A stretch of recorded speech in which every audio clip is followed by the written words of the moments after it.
Hello, you guys, and welcome to my big game prediction video. Obviously, I'm going to be using PFF a little bit, not too much, mainly to look at matchups in the game, what I think about those matchups, and what I think the key to the game is going to be, and try to do my best analysis of this. But I'm not going to try to, show a lot of flash with stats and that sort of thing, but I'm going to try to analyze it from kind of a base level of what I think these teams are going to do. Because to be honest, I've watched the Seahawks a lot more than I feel like I've watched the Patriots this year. I mean, from what I did see of the Patriots, I think they look like a very sound team. Drake May, regardless of strength of schedule, clearly like ascended, to be, the guy for them. And obviously, it's been a very, very successful year for them, to say the least, even if they do happen to lose tomorrow. Without further ado, let's get into it. It has been a 4.5 point favorite for the Hawks, for pretty much the whole week. I haven't really seen much change in regards to that. The under being 45.5. This to me does kind of scream accurate. I do like this. I mean, obviously the odds are, pretty good on it, but I try not to focus on these things, but they do kind of fall in line to where I think the score is going to be for this game. And now let's go and we're going to look at the QBs first. Obviously, Darnold with a much tougher schedule and, arguably the best division, if not the second best division in the league this year. He has obviously struggled under pressure. A lot of these turnovers that he's had, have been when he's been under pressure, but I do think he's kind of rectified those. The Rams seem to be the biggest hurdle to me to him, and he clearly, was able to handle them last week and play a very good game. Drake May, obviously, with a I would say worse O line than Darnold, has been very good under pressure and has played a very, very, very clean and crisp uh, brand of football this year. And then when clean, I mean, there's not much to say. These quarterbacks are very close. I think that Drake May has I wouldn't call it a disadvantage, but I would say he has the disadvantage that he doesn't have who I would say is a true number one. Diggs, Booty have been very, very good this year. Even the emergence of I'm trying to remember the rookie's name. I think it's Williams has been very good here. Let me just double check that. Yeah, Kyle Williams here. Mac Hollins is a good addition. He's going to get some catches. He's going to do some good things. But in any case, I think that, looking at kind of the weapons and that sort of thing, obviously JSN, as we all know, just won an award. Cooper Cup has had, a resurgence this year where he hasn't been hurt and he's been pretty good. Rashid Shaheed was kind of a, puzzle piece for them to get to, bring their special teams more in line and give them another weapon. And I mean, I even like Jake Bobo not getting much action. Obviously, the Seattle Seahawks run a couple of, two tight end sets with AJ Barner leading the helm, who's very reliable young tight end, and Elijah Arroyo doing, sound things from time to time, even in the passing game. This is just a very well oiled offensive unit, even with the injury to Charbonnet a couple weeks ago. Kenneth Walker has proven that he can do good things. Now, Halani is obviously a younger running back that didn't get much action until Charbonnet's injury because they were the tandem, Charbonnet and Walker, their kind of version of Sonic and Knuckles, in my opinion. But Halani to me has kind of looked, a little out of sorts, but obviously hasn't gotten much playing time. We'll see if that affects this game. It is kind of a factor that I'm considering because you only need to have a few bad plays to really make it hard on yourself in any sort of playoff game, let alone the Super Bowl, and especially against a team like the Patriots and that sort of thing. Looking at this, there isn't a whole lot of injuries. There isn't a whole lot of reason to kind of worry. I know that Eamon Worry had a little bit of a scare, but it's a lower ankle injury, which which I guess, to me, someone who played basketball, I'd rather have a lower ankle injury than like a upper ankle injury. Those are always, kind of sucky if you've ever had one. But he seems to be fine and he's a very physical specimen. Even if he's, a little bit slower in this game, the guy's fast enough and there's a reason he had the RAS score that he did and that sort of thing. I guess, looking at the quarterbacks again, Darnold ranked higher, in terms of, power rating, turnover worthy plays a bit higher, but not by much. And big time throw, kind of my opinion with the weapons that he has is higher, even though Drake May's made, very good plays down the field when he can. Kyle Williams being good, Kayshawn Booty being good, and that sort of thing. Now I'm gonna go and we're gonna go look at, the lineups to these games. I guess we'll start with the defense of Seattle. I mean, I don't think they need much explanation. Witherspoon's obviously played at an all pro level. He's been very, very good since he was drafted. A solidified corner in this league. Eamon Wari obviously, didn't play a lot to start this season, but once he was in, I mean, he was hard to for them to really want to move him off the field because of how good he is. Job to me is the weak link. He's not a bad corner. He definitely gets targeted the most though, because who really wants to throw it by Eamon Wari and Witherspoon, which just kind of happens when you're the weakest link on the cornerback room. I mean, it's just kind of inevitable unless you're a team like the Texans or something with a completely stacked room.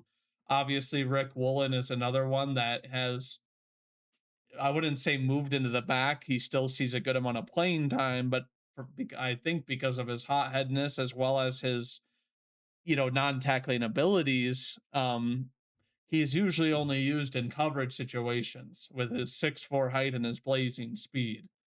But that to me, Job is the guy that I would be targeting if I were May, and I'm sure he knows that. And Rick Woolen is a guy that, maybe you can force penalties out of because he's had some.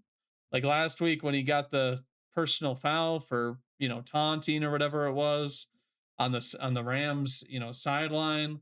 And then you look at kind of the D line. Osu's been, not highly graded, but very, very good.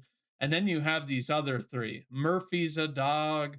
Williams is a dog. Lawrence is obviously a dog, and everyone's been talking about how he said, "Oh, I won't win one with the Cowboys," and that's pretty good as well. They even have, Jaron Reed, who's a backup who they plug in that I wanted to pull up here. Played for my team, the Packers, years ago. Left because he was such an integral player, a good run stuffing D tackle, and just an incredible depth asset to them. Even Boy Mafe, who hasn't gotten a ton of action, has been very, very good for them. And now I'm going to move back and we're going to look at the linebackers. Ernest Jones has, came out of retirement, I believe, last year and has had an impact on this team. Very, very good. I know the grade doesn't scream it, but very, very good tackler and always around the ball. And Thomas, I feel like he's kind of the one that I don't really know too much about, if I'm being honest with you, Drake Thomas. Um, obviously a good player that with a high production in tackles and that sort of thing, 3.5 sacks and an interception. This looks like a guy who's all around the place. I'll be honest. That's just my analyzation from the stats. I feel like I haven't watched them seen enough of Drake Thomas to be like to know exactly what kind of player he is, if I'm being honest with you guys. But this team, obviously, with the depth that they have in their front seven, is very, very good. And then, I mean, even the safeties, Kobe Bryant is leaving in free agency, likely, I'm pretty sure. And then Julian Love, heck of a he's a heck of a safety as well. Obviously, ranking third on PFF as well. So overall, this defense to me, I will say, I think is probably going to be the difference. Let's look at the offense. Obviously, we got Booty, pretty good speed, can take the top off. Diggs, obviously a route runner technician. I feel like I don't see Diggs play as much just because I think that they want to establish a running game and they don't want to put all the pressure on Drake May, even with the exemplary play he's had this season.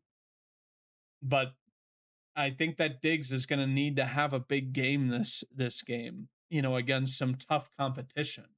And then Hollins, like I said, this guy'll get catches. He knows how to find first downs, open zones. Nothing flashy, but kind of a dude that you can rely on to get open and get you yards from time to time. Looking at the duo of back, I'll adjust this to two running back just so we can see both of them. You obviously have Stevenson. I guess I don't know why they put West over here when we do the dual back thing. I guess, maybe I'll just switch it to this or whatever else. But we know that Travion Henderson, their rookie, is the backup, and Ramondre Stevenson seemingly had a fire lit under him. I've kind of noticed lately that he's been protecting the ball better, which was kind of the qualm with him. Good size, pretty good speed, and a reliable back, except for when he would have the turnover issues, which, were coming in droves at times. So looking at him, he needs to continue that. This is a Seattle team that, clearly can really stop the run. And you're going to need every yard and fight for every yard you can get because that's the kind of defense Seattle is. And Travion Henderson, he's going to really need to take, his opportunities and try to have really good yards and hit the hole with no regret, with, no remorse as him, because this team isn't just going to let you run by them with the speed that they have on the defense. So, and looking at this, I kind of wanted to do this too because obviously Henry's been a very reliable tight end. I think that the tight ends could definitely have a big game. Try to keep it away from these DBs, these ones that are going to give you sticky coverage and potentially force turnovers. Hooper, obviously a big tight end and that sort of thing. Obviously, we saw, Drake Thomas having an interception, a lot of tackles, and that sort of thing. But I I do think Henry and Hooper, need to have kind of an impactful game. And to me, I kind of look to the interior here. These guys, Wenu's been good, but then you got, Bradbury and Wilson have not been, what you would want. And obviously Campbell's a rookie, but it doesn't seem like the game is too big for him. I think that, he struggles at times, but he's been pretty consistent. Moses, obviously, an Iron Man of a right tackle. I wouldn't really worry about him. He's been around the league long enough. I think he's going to do a good job. And him and Lawrence can bout it out all game. Now we're going to switch it around to the other, to the other side. So I obviously, oh goodness, so anyway, we go to the other side. Obviously, I mentioned Walker, obviously the highest grade running back this year. He's been very good. He's finally been healthy. The player that we all could, believe he could be, where he's bouncing off tackles, similar to Jameer Gibbs. I think a little bit less, flashy because Gibbs has more agility and cut ability. But Walker, will fight and fight and fight and, gain every yard that he deserves on any single run. But I do think that because the New England defense is built more for stopping the run than pass rushing. Obviously, I think that Landry's had a pretty good year. Chason was a steal of a signing for $3 million. I think he's getting paid this year, and he's had impactful plays. I don't know why his grade is so low, but he has had, good plays this year, and I expect for him to be hungry for that as he's becoming a free agent after this year, and maybe he's trying to resurrect his career as, a former first round pick that just did not live up to expectations. Barmore is a dog. Williams, as we know, is a dog. I think that if you're going to get pressure on, Darnold, interior is going to be your best bet here. Zabel's struggled a little bit, but Sundell and Bradford have kind of struggled, in my opinion. I think that Zabel is the best out of the three. Obviously, Lucas and Cross are very good, a tackle tandem. There's no reason for me to really be like, hey, we have to worry about these guys too much. I think that they're going to hold up their end of the bargain. And then, like I said, Barner. So obviously you have Cup in the slot. JSN, can play from anywhere too. Shahid, top, take off the top. I think that they are going to have their hands full with what I think is one of the, better cornerback trios in the league. I think that Marcus Jones, very, very good slot cornerback, very savvy veteran, has never really had that kind of flashy dominance, but has always played very sound at the position. So him and Cup duking it out, or whoever is lining up in the slot, JSN. I wouldn't leave JSN one on one with anybody if I'm being honest with you. He's obviously a very good player and had the year to prove it. Gonzalez, obviously your best corner, made a play last week, kind of a duck throw, but is not going to give up much after the catch if he does give up a catch. And that's going to be rare, probably. You're not going to want to go after Gonzalez. And Carlton Davis, a signing I didn't really like because they paid him so much and he was injured last year on the Lions. But maybe, leaving the Lions, you leave the curse behind that seems to have plagued their defense for the last couple of years. I think that Carlton Davis has played very, very well and he's very, very savvy. But that being said, he's kind of the guy on this team who's kind of the Rick Wool, and he can occasionally panic or get handsy and commit penalties. I don't know who's officiating. I didn't check. I didn't want to kind of go in with that with my analysis. I hope that they're calling a good game, for the Super Bowl. I don't really want to, they're kind of an afterthought to me because I don't want to give the refs like all this attention. And I don't know if this crew is like, oh, they're the ones that throw a lot of pass interference calls because, there's obviously statistics on that, but it's like, sometimes if there's egregious stuff like that, it's got to be called. But, and then, we look at the safeties. Two guys that I think like Hawkins and Woodson, most people are probably like, who are these guys? Woodson was a late round pick who clearly, overplayed his draft value this year. And a guy who I was actually high on in the draft last year that I was like, this guy can go to a team and he can be a solid player. And lo and behold, he becomes a starting safety on this team and it plays very, very well coverage wise, as well as coming up and helping with the run. That's the thing about this defense that I'd like to lead into is that they play the run very, very well. All of their guys run stuffers. They did a very good job when they played against the Bills in their division, obviously twice, and they limited James Cook, who obviously had a very good year, led the league in rushing. And Spillane and Ellis, two guys that just get around and are where they need to be against the run. I think that last week you looked at the game against the Rams. The Rams have always kind of undervalued the linebacker position. And that is one reason why they had struggles against Kenneth Walker, is that his motor just kind of willed him to get around any situation and be able to make plays and get touchdowns. But Spillane and Ellis, they're going to be ready to play this Sunday. I don't expect it to be a very easy running game. The thing about it is that a lot of these Super Bowls, there haven't been a lot of 100-yard rushers in recent memory, if we're being honest with you. It almost seems like these teams are like, we're going to make you try to pass this thing.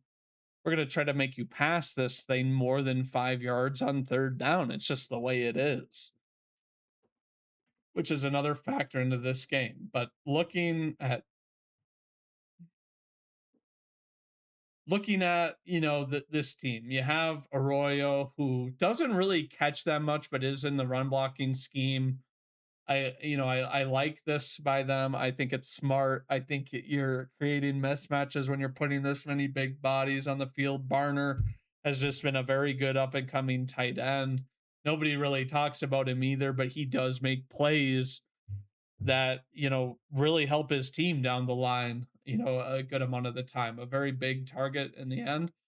But here's my bottom line with this game. I think because we look at, and let me go at it this way. We look at the offense of we look at the offense of goodness, the Patriots. And obviously, like I said, they have a worse O line than the Seahawks have. And I get that May's been really good under pressure, but I think whenever you're playing against a team like this, like Witherspoon and Memori, Job, Rick Woolen, it's going to be very hard to get the ball off quickly when you have Murphy, Williams, Reed, like I mentioned, coming in to come after the quarterback and just overpowering style. That's going to make it hard to run.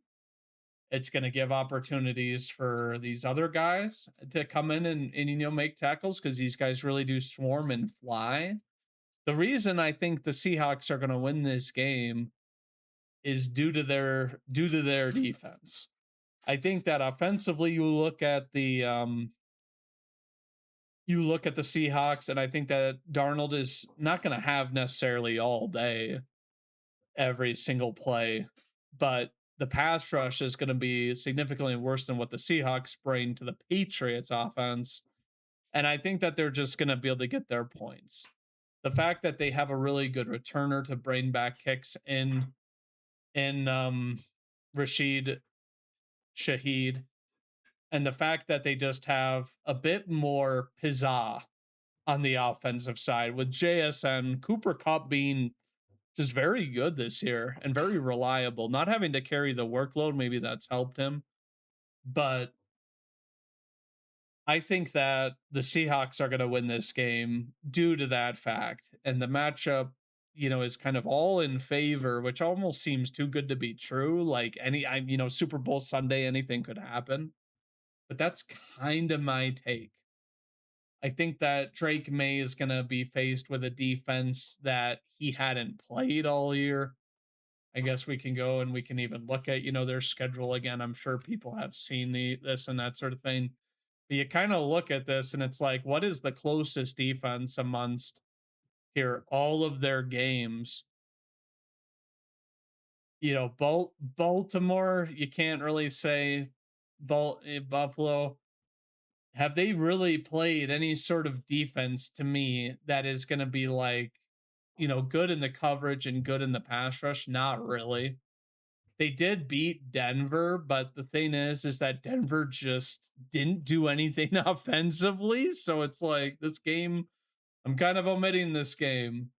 But if it's anything like this, and obviously it's good weather in Santa Clara, so they're not going to have to worry about that really. But I just think that they haven't been able to score. And I mean, you look at this 28 here. I mean, Stroud pretty much handed them seven free points here. So it's like you could maybe give them 21, offensively or whatever it is. But May didn't even, do a whole lot this game.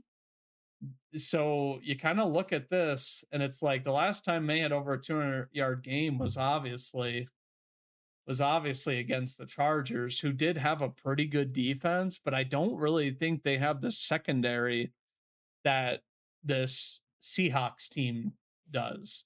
Schneider's clearly done a good job of putting together a juggernaut of a team that, is surprisingly, obviously, some players are set to hit free agency, but